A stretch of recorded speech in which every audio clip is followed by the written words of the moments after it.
Welcome to the game between Robert James Fischer, who is the only US chess world champion, and Ben Larsen. And in this game, James Fischer creates a standing checkmate from a very equal position, and there are several other checkmate possibilities as well, which I will show you very soon. So let's go through the openings first. And knight takes the pawn, and knight comes to f6, and knight to c3 is played by Fischer. Fischer is playing with the white pieces, and Larsen is playing with the black pieces. So g6 is played with the intent of playing g7, the bishop to g7, and Fischer moves his bishop to e3, and bishop to g7 was played, and castling will soon follow on the king side. So Ben Larsen castles on the king side, and Fischer moves his q into d2, where he could attack and capture this bishop, which is protecting the king, and knight to c6 is played, and bishop goes to c4, attacking the king right away on the f pawn, on the f7 square to be precise. And the knight captures knight, and the bishop captures the knight, getting into the displacing the bishop. And now the bishop at e6 attacks the bishop of Fischer. So the bishop retreats to b3, and the queen comes to a5. Larsen is trying to create a good attack, and Fischer immediately castles on the queen side, getting ready for a good attack on the king side by pushing his pawn. And b5 is played immediately by Ben Larsen, and king comes to b1, protecting this weak pawn structures here. So now all the pawns are protected, and b4 is played, pushing the knight away. So the knight jumps to d5, and after the bishop takes the knight, the bishop is taken back with the bishop, with Fischer's bishop, and this is shown as a mistake by Fischer. So we won't go into that line right now. So the bishop retrieves, because the knight could have actually captured that bishop, and after take, this pawn will be gone and the center will be lost for Fischer. But that didn't happen. That mistake was played. So he was, I think, planning to double his rook and create a battery, and h4 was played by Fischer, trying to create an attack on the king side. And queen to b5 is played by Ben Larsen, and Fischer continues pushing to h5, trying to break the pawn structure.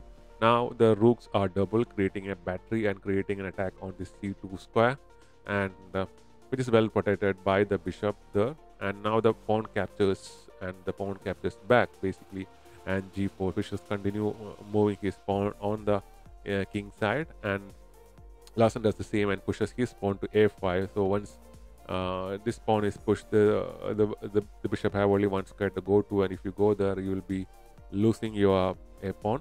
And so the knight, when it's pushed with the pawn, jumps to h5, cutting off this line created by Fischer by giving that exchanging the pawns. So it also covers that. Now Fischer doesn't go for that and just captures that knight. He just captures the knight with his rook and creates an incredible play. And with this capture, Fischer is up in the game, which was equal. It was equal until now. Now you could push this pawn, because this pawn is pinned against this king with this bishop here, so it cannot capture back, and there is no other piece to capture it. So once this pawn push of e5 is made, the check happens. Because it's a check, it's a forced move, you could afford to do that. So once the king moves to f8, Fischer brings his bishop to e3, and d5 is played immediately by Ben Larsen, and because it cuts off this the protection for this pawn. Now the game actually begins. Basically, Fischer basically takes the pawn and exchanges that pawn for the other passed pawn, and after that, Fischer just pushes his pawn to d6, creating pressure, because now this pawn is supported by both the queen and the rook, and pushing this pawn also create an attack on the rook. So now the rook had to move. The rook moved, creating an attack on the pawn, which was not attacked at the moment. Still, it need more attack, and Fischer immediately goes on attacking the rook, and the queen goes to b7, and Fischer captures that rook as well. So he already exchanged one of his rooks. He exchanged the other, captured the other. He was allowed captured. Already one rook was captured by Fischer, the down plate, and now this rook capture was allowed by Ben Larsen. and now the checkmate is written all over the board now, because the pawn push of to d7, the queen cannot capture it, and the rook had to move to d8, preventing that queening. And immediately uh, uh, queen to d6 check is played, and basically from this position Ben Larsen designed, because I'll show you what happened if the bishop captures. If a bishop cuts off the check, and it'll be a check like this, because this pawn covers this square, and this square is covered by this bishop, so a check by the queen delivers a checkmate.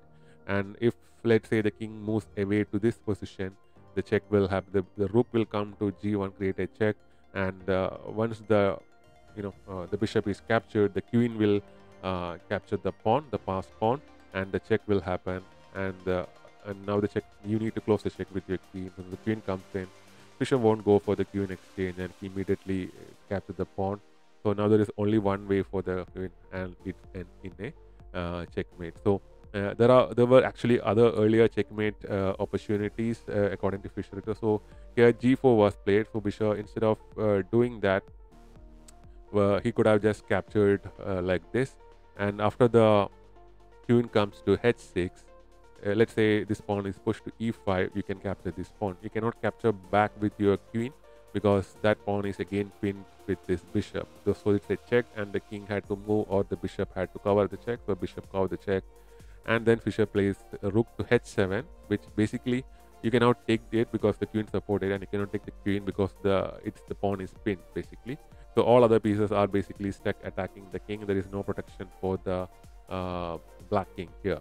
So after that, the king had to move away. So the check happens like this, and basically the bishop comes in and places the check. And once the king moves away, it's a double check, and this bishop check prevents this king from going down the board and escaping here. And after that, the king had to move down, and after this check, the rook had to close. There was no other way, and the check basically happened like this. Even if you captures here, the check will happen. So that's the game. There's another checkmate possibility. I'll show that you as well. Here you can basically, if h into g4 is captured here, or let's say h into g4, if the capture happens after these exchanges, the check will happen like this. And once the rook get exchanged like this, which takes this protection of the knight from here, the checkmate will happen like this. So many checkmate combinations in this game. These combinations were identified by Fischer himself. So I hope you like the Fischer video, and with beautiful checkmate combination, a lot of learning for us chess players. So thanks very much for watching. We'll be back with more such videos.